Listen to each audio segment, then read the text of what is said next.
Hello students, आज हम लोग पढ़ने जा रहे हैं मोरेन के बारे में। इससे पहले वीडियोस में हम लोग पढ़ चुके हैं कि ग्लेशियर क्या होता है और ग्लेशियर जो है वो कटाव काम कैसे कैसे करता है।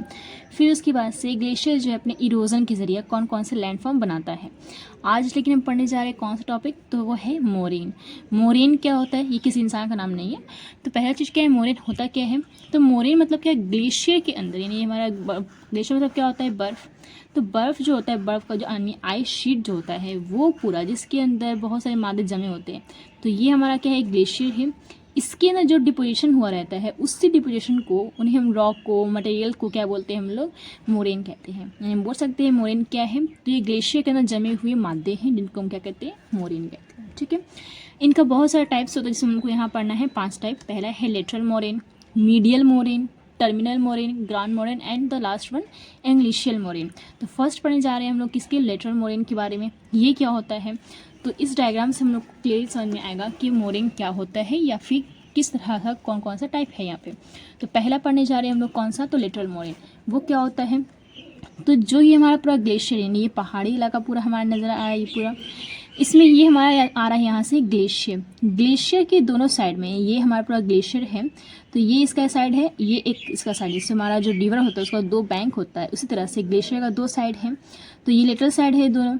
तो ऐसे मोरेन, ऐसे मादे जो ग्लेशियर के दोनों साइड में बोलेंगे या दोनों किनारों में जमा होते हैं, उनको हम क्या बोलते हैं, लेटरल मोरेन कहते हैं। यानी पहला चीज़ क्या हुआ कि वो मोरेन या ऐसे मादे जो ग्लेशियर के दोनों साइड में या बोलेंगे लेटरल साइड में जमा होते हैं, उन मोरेन को हम क्या कहते हैं, तो लेटरल मोरेन कहते हैं। अब यहाँ से ग्लेशियर आ रहा है, तो इसका जो है ये ग्लेशियर यहाँ से आ रहा है, तो ये वाला लेटरल मोरेन है, ये भी लेटरल मोरेन है। फिर ये भी ग्लेशियर आ रहा है, तो इसका ये लेटरल मोरेन है, ये लेटरल मोरेन है। यानी 2 ग्लेशियर है, दोनों का दोनों तरफ क्या है, लेटरल मोरेन हमारा है। फिर नेक्स्ट आगे बढ़ते हैं, तो हम ये देख रहे हैं कि ये ग्लेशियर और जब ये ग्लेशियर आपस में मिल रहे हैं, तो इनका दोनों का लेटरल मोरेन यहाँ पे आकर के मिल जा रहा है। ठीक है, ये ग्लेशियर है, इसका लेटरल मोरेन ये वाला है और इसका ये वाला है। जब ये ग्लेशियर दोनों आपस में मिल रहे हैं, तो इनका जो लेटरल मोरेन है वो भी यहाँ पे आकर के मिल जा रहा है। अब यहाँ से एक ग्लेशियर हो गया ये, तो ये हो गया लेटरल मोरेन, लेकिन जो बीच में मोरेन जमा हो रहा है दोनों ग्लेशियर के मिलने की वजह से, तो उस बीच वाले मोरेन को, उस बीच वाले डिपोजिशनल लैंडफॉर्म को क्या बोलते हैं हम लोग, तो मीडियल मोरेन कहते हैं। यानी पहला चीज़ हमारा आया कि जब ग्लेशियर आता है तो उसके दोनों साइड में जो मोरेन है उसको हम कहते हैं लेटरल मोरेन। अब यहाँ का लेटरल मोरेन और यहाँ का लेटरल मोरेन जब आपस में मिल जाते हैं, कैसे मिलते हैं, तो जब ग्लेशियर मिल जाते हैं आपस में, तो लेटरल मोरेन भी मिल जाते हैं। तो बीच में बन गया मोरेन, यानी ये ग्लेशियर ये ग्लेशियर, बीच में बन गया मोरेन। तो इस बीच वाले मोरेन को हम क्या बोलते हैं, तो बोलते हैं मीडियल मोरेन। ठीक है, फिर थर्ड वन हमारा है टर्मिनल मोरेन। ये क्या होता है, तो टर्मिनल मोरेन मतलब क्या, कि ये ग्लेशियर हम ये देख रहे हैं कि यहाँ पर जाके ग्लेशियर खत्म हो रहा है। हम ये समझ सकते हैं कि यहाँ पे ग्लेशियर आया और पिघलना शुरू कर दिया और वो यहाँ से इसका वजूद ख़त्म हो रहा है। तो ये कि हमारा जो भी ग्लेशियर उसका लास्ट पार्ट है। तो यहाँ पे जो मोरेन जमा होते हैं, यानी यहाँ पे साइड में जमा हुए तो उसको बोलते थे लेटरल मोरेन, बीच में जमा होते तो उसको बोल रहे हैं मिडिल मोरेन। अब यहाँ पे अगर ग्लेशियर के आखिरी हिस्से में जो मोरेन जमा होते हैं, उन मोरेन को हम क्या कहते हैं, तो उसको बोलते हैं टर्मिनल मोरेन। यानी टर्मिनल पे, यानी जो ग्लेशियर होता है उसके आखिरी हिस्से पे जो मोरेन होगा, उस मोरेन को हम क्या कहते हैं, तो टर्मिनल मोरेन कहते हैं। क्लियर हुआ ये चीज़। फिर नेक्स्ट हम आते हैं ग्राउंड मोरेन। ये क्या होता है ग्राउंड मोरेन, तो जो समझते हैं कि ये हमारा जो है एक लैंड है और यहाँ से ग्लेशियर आगे बढ़ रहा है, आइस शीट जो है आगे बढ़ रहा है। तो अगर यहाँ पे बहुत सारे मोरेन होंगे, मादे होंगे जो ग्लेशियर के बेड पे हैं, ठीक है, यानी ग्राउंड पे है, तो इसी को हम क्या बोलते हैं, ग्राउंड मोरेन कहते हैं। ऐसा ग्लेशियर जो ग्लेशियर का, ऐसा मादा जो ग्लेशियर के ग्राउंड पे हो, उसके बेड पे होता है, उसको बोलते हैं हम लोग ग्राउंड मोरेन। ठीक है, ये चीज़ हुआ। फिर नेक्स्ट हमारा लास्ट वन क्या है, ग्लेशियल मोरेन। यानी एक तरह समझ सकते हैं हम लोग कि ये इनगल्फ किया हुआ मोरेन होगा। यानी किस तरह से, तो एक ऐसा मोरेन जो ग्लेशियर के अंदर पूरा धंसा हुआ होगा, यानी इस तरह से धंसा हुआ है, यहाँ धंसा हुआ है, यानी नज़र या यहाँ पे जो नज़र आ रहा है आप लोगों को, वो जो मोरेन हम यहाँ पे डिनोट करने की कोशिश किए हैं वो कौन सा मोरेन है, तो वो हमारा है ग्लेशियल मोरेन। तो पहला मोरेन हमारा कौन सा आया, लेटरल मोरेन, जो ग्लेशियर के दोनों साइड पे होते हैं, ये साइड पे, ये साइड पे, यहाँ पे, उसको बोलते हैं लेटरल मोरेन। फिर जब 2 ग्लेशियर आपस में मिलते हैं यहाँ पे, तो आपस में मिलने की वजह से जो बीच में जो दोनों लेटरल मोरेन के मिलने की वजह से मोरेन बन जाता होता है उस डिपोजिशन को, उस मोरेन को हम क्या कहते हैं, तो मिडिल मोरेन कहते हैं। फिर थर्ड हमारा है टर्मिनल मोरेन, यानी ग्लेशियर के आखिरी हिस्से में जो मोरेन जमा होता है, ग्लेशियर के आखिरी हिस्से में जो मोरेन जमा होता है उसी मोरेन को हम क्या कहते हैं, तो टर्मिनल मोरेन कहते हैं। ग्लेशियर के जो बेड पे जमा होता है, ग्लेशियर के नीचे जो जमा होता है मोरेन, उस डिपोजिशन को, उस मोरेन को हम कहते हैं ग्राउंड मोरेन। और ग्लेशियर के अंदर जो धंसा हुआ होता है, यानी देखेंगे कि यहाँ पे पूरा जो है यहाँ पे चीर के अंदर धंसा हुआ है, तो उस मोरेन को हम क्या कहते हैं, उस तरह के मोरेन को हम कहते हैं एंग्लेशियल मोरेन। यानी क्लियर हुआ यहाँ पे हम लोग क्या पढ़े कि मोरेन क्या होता है और मोरेन के कितने टाइप्स होते हैं, वो क्या क्या होते हैं, वो सब पढ़ लिए हैं। ठीक है, फिर उसके बाद बढ़ते हैं हम लोग नेक्स्ट टॉपिक की तरफ। आते हैं नेक्स्ट टॉपिक जिसका नाम क्या है, ग्लेशियर फ्लूवियल लैंडफॉर्म। यानी जो ग्लेशियर है, पढ़ चुके हैं कि ग्लेशियर जो होता है वो कटाव काम करता है, यानी इरोजन का काम करता है, तो उससे बहुत सारे लैंडफॉर्म बनाता है। अब यहाँ पढ़ना है कि अगर ग्लेशियर के अंदर डिपोजिशनल मटेरियल हमारा है, अगर हमारा जो भी ग्लेशियर है वो डिपोजिशन करता है, तो उसके ज़रिए वो कौन कौन सी शक्ल बनाता है, कौन कौन से लैंडफॉर्म बनाता है, उसी को नाम दिया गया है ग्लेशियो फ्लूवियल लैंडफॉर्म, यानी ग्लेशियर के ज़रिए बनने वाले लैंडफॉर्म जो डिपोजिशन से बनते हैं। पहला हमारा है केम, दूसरा हमारा ड्रमलिन, फिर एस्कर, आउटवाश प्लेन, कैटल होल। ठीक है, तो फर्स्ट पढ़ने जाते हैं हम लोग यहाँ पे केम के बारे में। केम क्या होता है, जहाँ भी हमारा नाम आएगा केम, इसका मतलब होता है ट्रायंगल शेप का। ठीक है, केम का मतलब क्या हो गया, ट्रायंगल शेप का। तो जब ग्लेशियर नीचे उतरता है, यानी ग्लेशियर जो पहाड़ों पे है, ये आइस शीट है, वो पिघलना शुरू किया। तो जब ग्लेशियर नीचे पिघलना आता है, वो पिघलना शुरू करता है, तो हम ये देखते हैं कि जो भी ग्लेशियर है वो अपने जरिए लाए गए मोरेन को या मादे को क्या करता है, जमा करना शुरू करता है। जब वो जमा करता है यहाँ पे ग्लेशियर आया, वो पिघलना शुरू किया, पिघल करके क्या होगा कि ये जो होगा डिपोजिशन में काम करेगा। डिपोजिशन में काम करके जो यहाँ पे लैंडफॉर्म बना रहा है उसकी शक्ल जो होती है ट्रायंगल की तरह होती है। ट्रायंगल की तरह होने की वजह से इन लैंडफॉर्म को, ये होते क्या है, एक तरह के टीले की शक्ल के होते हैं, या बोलेंगे कि छोटे छोटे जो माउंटेन हमारे होते हैं इस तरह के नज़र आते, लगता है कि एक माउंटेन ही है, लेकिन ये थोड़ा टीला बना होता है, लेकिन शेप कैसा होता है इसका, तो ट्रायंगल शेप का होता है। यानी हम बोलेंगे कि जब ग्लेशियर नीचे उतरता है तो पिघलना शुरू करता है।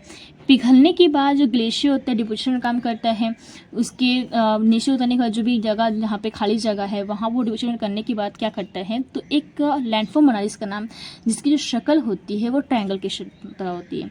ग्लेशियर यहाँ उतरा, उतरने के बाद डिपोजिशन किया पिघलने की वजह से, डिपोजिशन करने के बाद जो लैंडफॉर्म बनाया उसकी शक्ल जो है वो कैसी है, तो ट्रायंगल शेप की है। ट्रायंगल शेप की होने की वजह से ही इस तरह के लैंडफॉर्म को हम क्या बोलते हैं, तो केम कहते हैं। ठीक है, तो ये हमारा है फर्स्ट डिपोजिशन लैंडफॉर्म जो कि बनाता है हमारा ग्लेशियर। फिर नेक्स्ट हमारा जो लैंडफॉर्म उसका नाम क्या है, ड्रमलिन। ड्रमलिन जहाँ पर नाम आएगा वहाँ पे हम देखेंगे बास्केट ऑफ इक टोपोग्राफी, यानी जो हम देखेंगे कि एक बड़ा सा बास्केट होता है ना, एक टोकरी का, उसमें क्या होता है कि यहाँ पे उठा उठ जगह होता है। इसी तरह से जो हमारा ग्लेशियर जब नीचे उतरता है और वो पिघल करके जमाव करता है, तो वहाँ पे हम ये देखते हैं कि जो ग्लेशियर है वो बहुत सारे छोटे छोटे टीले बनाता है। ग्लेशियर नीचे उतरा, वो हमारा क्या किया, डिपोजिशन किया पिघलने के बाद। जो डिपोजिशन कर रहा है उसमें वो बहुत से छोटे छोटे, कतारवार बोलेंगे इसको, छोटे छोटे, और कतार मतलब क्या होता है कि लाइन बाय लाइन टीले बनाता है। उन टीलों को हम क्या कहते हैं, ड्रमलिन कहते हैं। और ये दिखते कैसे हैं, तो ये उल्टे नाव या फिर अंडे की टोकरी की तरह नज़र आते हैं। यानी ये जो हमारा नाव होता है ना, ये वाला बोट, ये वाला, ये हमारा क्या है, आमतौर पर नाव होता है। जब इसको उलट देंगे तो कैसा हो जाएगा, इस शेप का हो जाएगा वो। ठीक है, तो ये जो शक्ल बन रहा है वो इस तरह शक्ल बन रहा है। तो इस वजह से ड्रमलिन को हम लोग कहते हैं कि उल्टे नाव की शक्ल का होता है। फर्स्ट ऑफ ऑल हुआ क्या यहाँ पे, तो यहाँ पे ये हुआ कि जब ग्लेशियर नीचे उतर रहा है तो उसके नीचे उतरने के साथ साथ वो पिघलना शुरू कर रहा है। पिघलने की वजह से जब वो डिपोजिशन करता है तो उसकी शक्ल जो होती है, यानी वो डिपोजिशन करने के बाद क्या करता है, तो बहुत सारे छोटे छोटे टीले बनाता है। और वो टीलों की जो शक्ल होती है वो उल्टे नाव की तरह या फिर अंडे की टोकरी की तरह नज़र आती है, जो कि कतारवार होते नहीं, लाइन बाय लाइन, ऐसा नहीं कि सिर्फ सिंगल होगा, वो बहुत सारे होते हैं और बारी बारी होते नहीं, एक के बाद एक होता है। इस तरह से बारी बारी या कतारवार होने की वजह से इस लैंडफॉर्म को हम क्या बोलते हैं, ड्रमलिन कहते हैं। ठीक है, तो यहाँ पे ये हुआ, ग्लेशियर आ रहा है, पिघल रहा है बेचारा, जो अपने साथ लाया हुआ मादा है उनको वो दान करता है। किसको दान करता है? तो ड्रमिंग बनाने के लिए ने जो भी लाया है उसको जमा किया। यहाँ पे जमा करने के बाद जो लैंडफॉर्म बन रहा है वो कैसा हो रहा है? तो वो उल्टे नाव की शक्ल में, या बोलेंगे अंडे की टोकरी की तरफ। पहला तो एक अगर बोलेंगे तो वो उल्टे नाव की शक्ल में है। अब जो बहुत सारे आ गए हैं तो वो अंडे की टोकरी की तरह नज़र आ रहे हैं, और इसी लैंडफॉर्म को जो उल्टे नाव की शक्ल में है या अंडे की टोकरी की शक्ल में, उसी लैंडफॉर्म को क्या बोलते हैं? हम लोग ड्रमलिन कहते हैं। ठीक है, फिर इसके वजह से जो नेक्स्ट हमारा लैंडफॉर्म है वो उसका नाम क्या है? आउटवाश प्लेन। आउटवाश प्लेन क्या होता है? तो जब हमारा ग्लेशियर नीचे आता है, मेनली क्या होता है, उसका जो टर्मिनल मोरेन होता है, यानी यहाँ पे यानी ग्लेशियर पूरा बहुत बड़ा है, जो यहाँ पे सबसे लास्ट में हमारा होता है उसका मोरेन जमा। जब वो मोरेन पिघलता है, यानी वो मोरेन का जो बर्फ़ है वो पिघलना शुरू किया, अब यहाँ का जो भी मादा यहाँ मोरेन होता है जब वो जमाव करता है तो एक ऐसा प्लेन यानी एक ऐसा मैदान बनाता है जिसमें हम देखते हैं कि छोटे जो हमारे बड़े मादे होते हैं वो पहले होते हैं, फिर उनसे छोटे उनसे छोटे उनसे छोटे, यानी हम यहाँ पे ये देख रहे हैं, नोटिस कर रहे हैं कि जो भी मादे हैं वो साइज़ के एतबार से सजे हुए हैं। तो पहला काम ये हुआ हमारे यहाँ पे कि ग्लेशियर जो है नीचे उतर रहा है तो वो पिघलना शुरू कर रहा है। जो उसके टर्मिनल मोरेन होते हैं, यानी आखिरी इसमें जो मादे जमा होते हैं, जब वो जमाव करते हैं, डिपोजिशन का काम करते हैं, तो वो मादे जमा होकर करके साइज़ के एतबार से सज जाते हैं। कैसे? तो यहाँ पे सबसे बड़े होंगे, यानी पता है कि हाँ जो बड़ा चीज़ होता है भारी होता है। अब ये भारी है, अब बोलेगा बंदा कि नहीं हम आगे नहीं जा पाएंगे, हम मोटे हैं, ये हैं।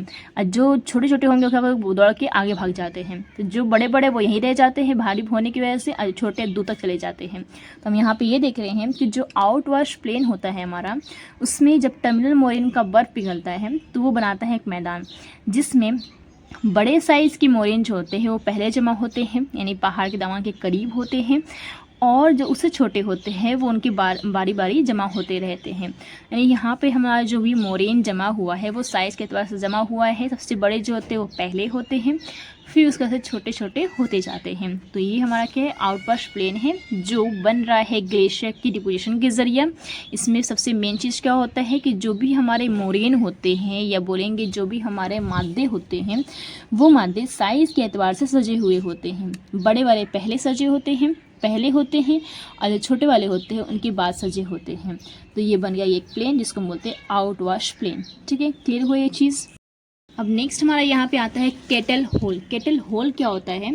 तो हम अभी पढ़ चुके हैं कि आउटवाश प्लेन क्या होता है। यानी जब भी हमारा टर्मिनल मोरेन पिघलता है, तो जब टर्मिनल मोरेन का बर्फ़ पिघलता है तो वो डिपोजिशन करता है और लैंडफॉर्म बनाता है। उसी तरह से कभी कभी क्या होता है कि जो भी हमारा ये ग्लेशियर पिघल रहा है उसके बहुत सारे टुकड़े जो होते हैं वो पिघल नहीं पाते, यानी बर्फ़ जो होता है पिघल नहीं पाता, और यहाँ पे जमा रह जाता है। ये बर्फ़ है यहाँ पे जमा हो गया है। अब यही बर्फ़ जब पिघल जाता है तो जहाँ पे वो जमा था वहाँ पे गड्ढा बन जाता है।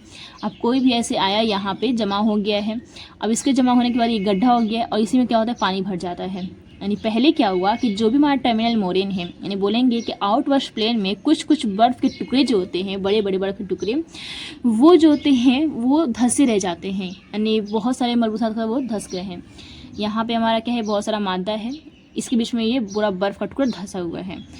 अब क्या होता है कि कुछ देर बाद या कुछ दिनों बाद ये बर्फ़ जो होता है पूरा पिघल जाता है। इसके पिघलने के बाद जहाँ पे ये मौजूद था वहाँ पे क्या होता है? एक गड्ढा बन जाता है।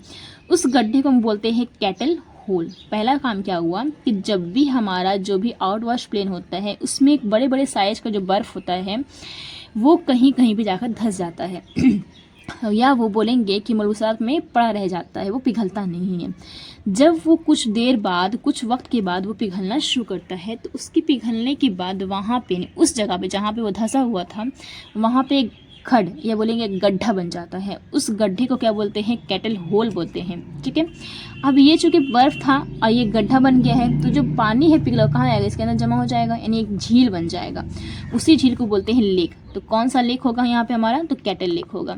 यानी क्लियर हुआ हमारा ये चीज़ कि जब भी हमारा आउटवाश प्लेन में कुछ जब बड़े बड़े साइज़ का बर्फ़ जो होता है वो मलबूसात में या ज़र्रात में दबा रह जाता है, वो पिघलता नहीं है, दबा रहने की वजह से कुछ देर बाद जब वो पिघलता है कुछ वक्त के बाद, तो वहाँ पे एक गड्ढा बन जाता है जहाँ पे वो पहले था बर्फ़ का टुकड़ा। जो गड्ढा बना है उस गड्ढे को या उस होल को क्या बोलते हैं हम लोग, तो उस होल को बोलते हैं कैटल होल। और वही बर्फ़ का पानी जब उसमें जमा हो जाता है तो वो एक झील की तरह नज़र आ रहा है, उस झील को हम क्या बोलते हैं, कैटल लेक। ठीक है, तो यहाँ पे हमारा दो काम हो रहा है, एक तो हमारा होल भी बन रहा है और झील यानी लेक भी बन रहा है। होल क्यों बन रहा है, क्योंकि जो बर्फ़ है वो आके यहाँ पे दबा रह जा रहा है, वो पिघल नहीं रहा है। जैसे यहाँ पे ये बर्फ़ आया, ये पूरा प्लेन इलाका था, यहाँ पे ये बर्फ़ आया और यहाँ पे मोरेन जो है जमा हो गया है, यहाँ पे जमा हो गया, यहाँ जमा हो गया, यानी ये लग रहा है कि हाँ ये धंसा हुआ ये चीज़ है, यहाँ पे पूरा मोरेन इसको ढक दिए। अब ये पूरा जो है पूरा ये क्या हो गया है, पूरा हमारा सख्त हिस्सा हो गया, यानी यहाँ पे मोरेन जमा हो गया है, लेकिन ये जो हिस्सा हमारा है उसमें तो बर्फ़ है। अब ये पिघलना शुरू किया तो जहाँ पे ये पड़ा हुआ है वहाँ पे गड्ढा बन जाएगा। अब गड्ढा जब बन गया तो उसको बोलेंगे कैटल होल। अब उसी गड्ढे में जब ये बर्फ़ का पिघला हुआ पानी भरा रहेगा तो उसको बोलेंगे कैटल लेक। ठीक है, क्लियर हुआ। यहाँ पे होल और लेक दोनों है और दोनों एक ही लैंड फॉर्म में हमारा है। ठीक है, अब बढ़ते हैं हमारे नेक्स्ट लैंड फॉर्म जो कि लास्ट है ग्लेशियर का। तो पहला हमारा है यहाँ लास्ट हमारा क्या है यहाँ पे, एस्कर। एस्कर क्या होता है, जब भी नाम आता है एस्कर का तो हाँ ये ध्यान रखेंगे इस तरह से कुछ टेढ़े मेढ़े रास्ते, कुछ टेढ़ी मेढ़ी शक्ल। ठीक है, ग्लेशियर जब नीचे उतरता है, जिससे समझते हैं हम यहाँ पहले कि ये हमारा ज़मीन है, इस पर कोई बर्फ़ का टुकड़ा रखा हुआ है। हम यहाँ से कोई भी गर्मी मतलब के हीट पड़ रहा है, हीट पड़ने के क्या होगा, ये जो इसका अपर सरफेस है वहाँ पहले पिघला होगा। ठीक है, जब यहाँ पिघला होगा तो पहले तो पानी यहीं पे पिघलना शुरू होगा ना, कि ये पिघलेगा, यहाँ पिघलनी पड़ी तो ये पिघलना शुरू करेगा, ये पूरा पिघलना शुरू किया, यहाँ से पानी जो इस तरफ आया, यहाँ से पानी इस तरफ आया। ठीक है, या बोलेंगे कि जैसे ये हमारा बर्फ़ है पूरा पिघलेगा जब, तो पानी जो है यहाँ से, यहाँ का जो पिघलाव होगा वो पानी ऊपर से आएगा नीचे की तरफ, यहाँ पे आकर के जमा होता रहेगा। अगर कोई भी मादा यहाँ पे धंसा हुआ है इस तरह से, यानी ये हम देखते हैं तो यहाँ पे धंसा हुआ है, यहाँ धंसा हुआ है, यहाँ धंसा हुआ है, अगर इतना ये मेरा पिघल गया तो जो मादा इसमें धंसा हुआ था वो कहाँ जाएगा, बोलेगा तुम यहीं पे रहो, हम जा रहे घूम करके आ रहे हैं। हाँ, क्या करेगा वो भी, तो बोलेगा भाई तुम जहाँ जा रहे हो हमको लेके जाओ, यानी उसकी मम्मी है उसके साथ ले जाएगी। तो पहला काम यहाँ पे हो रहा है कि जो भी हमारा बर्फ़ होता है जब ग्लेशियर गर्मी की वजह से पिघलना शुरू करता है, उसका जो पानी होता है वो ऊपर से नीचे की तरफ, पिघलने की वजह से पानी जो होता है ऊपर से नीचे की तरफ आता रहता है। और पानी के साथ साथ जो वो उसके अंदर मोरेन जमा है, जो उसके अंदर मादे जमा है, वो मादे भी ऊपर से नीचे की तरफ आते हैं और इस जगह में आकर के जमा होते रहते हैं। यानी पहला काम ये हो रहा है कि हमारा जो भी मोरेन है या हमारा जो भी ग्लेशियर है पहले वो पिघलना शुरू कर रहा है, उसके पिघलने की वजह से पानी जो हो रहा है ऊपर से नीचे की तरफ आ रहा है। जब पानी ऊपर से नीचे की तरफ आ रहा है सुरंग में, यानी हम बोलेंगे कि जो ग्लेशियर का नीचे का हिस्सा उसको बोलेंगे कि हमारा ये सुरंग है, तो इस सुरंग में आकर के वो जमा हो रहे हैं। अब जब पानी यहाँ पे आ रहा है तो जो मादे उसके साथ है, मोरेन जो उसमें जमा है वो भी यहाँ पे आकर के यहाँ जमा होते रहेंगे, पानी के साथ साथ वो भी आ गए। अब हम ये समझते हैं कि जब भी ये ग्लेशियर कम्प्लीटली पूरी तरह से पिघल जाएगा, ख़त्म हो जाएगा, यहाँ से हट जाएगा, लेकिन यहाँ पे जो मादे वो तो नहीं हटेंगे, यानी ये यहीं पे जमा रह जाएंगे। तो जो जमा रह गए हैं उन्हीं मादों को हम क्या बोलते हैं, एस्कर बोलते हैं, क्योंकि ये टेढ़े मेढ़े सांप की तरह बल खाते हुए शक्ल बनाते हैं। यानी हम बोलेंगे कि जब गर्मी की वजह से ग्लेशियर पिघलना शुरू करता है तो पानी ऊपर से नीचे की तरफ आता है। जब पानी ऊपर से नीचे की तरफ आता है तो उसके साथ साथ मलबूसात भी आते हैं और ग्लेशियर के सुरंग में वो आकर के जमा होते रहते हैं। इस तरह से जब पूरा ग्लेशियर पिघल के ख़त्म हो जाता है वहाँ से, तो वही मलबूसात जो होते हैं वो टेढ़े मेढ़े रास्ते में जमा हुए होते हैं। देखने में ये सांप की तरह बल खाते हुए नज़र आते हैं और उन्हीं शक्ल को, जो सांप की तरह बल खाते हुए हैं या जो टेढ़े मेढ़े रास्ते की शक्ल में जमा हुए हैं, उन मादों को, उन लैंड फॉर्म को क्या बोलते हैं हम लोग, एस्कर बोलते हैं। तो एस्कर होता क्या है कि जब बर्फ़ पिघलता है, नहीं बोलेंगे जब ग्लेशियर पिघलता है तो उसके पिघलने की वजह से पानी ऊपर से नीचे आता है सुरंग की तरफ, उसके साथ मलबूसात भी आते हैं जो ग्लेशियर के सुरंग में आकर जमा हो जाते हैं। जब ग्लेशियर पूरा ख़त्म हो जाता है वहाँ से, तो हम ये देखते हैं कि वही जो मादे जमा हुए थे वो टेढ़े मेढ़े को ही सिलसिले बन चुके हैं और उन्हीं सिलसिलों को, उन्हीं शक्ल को हम क्या कहते हैं, एस्कर कहते हैं। तो यहाँ तक हम लोग पढ़ चुके हैं कि जो भी हमारा ग्लेशियर है वो जवांग ज़िले कौन कौन सी शक्ल बनाता है। ठीक है, तो यहाँ तक काफ़ी है आज के लिए। इसके बाद से हम लोग नेक्स्ट में पढ़ेंगे कि जो भी हमारा ग्लेशियर है, कुछ टर्म्स बाकी हैं जो हम नहीं पढ़ाए हैं वो आप लोग को हम पढ़ा देंगे। ठीक है, तब तक के लिए अल्लाह हाफिज़।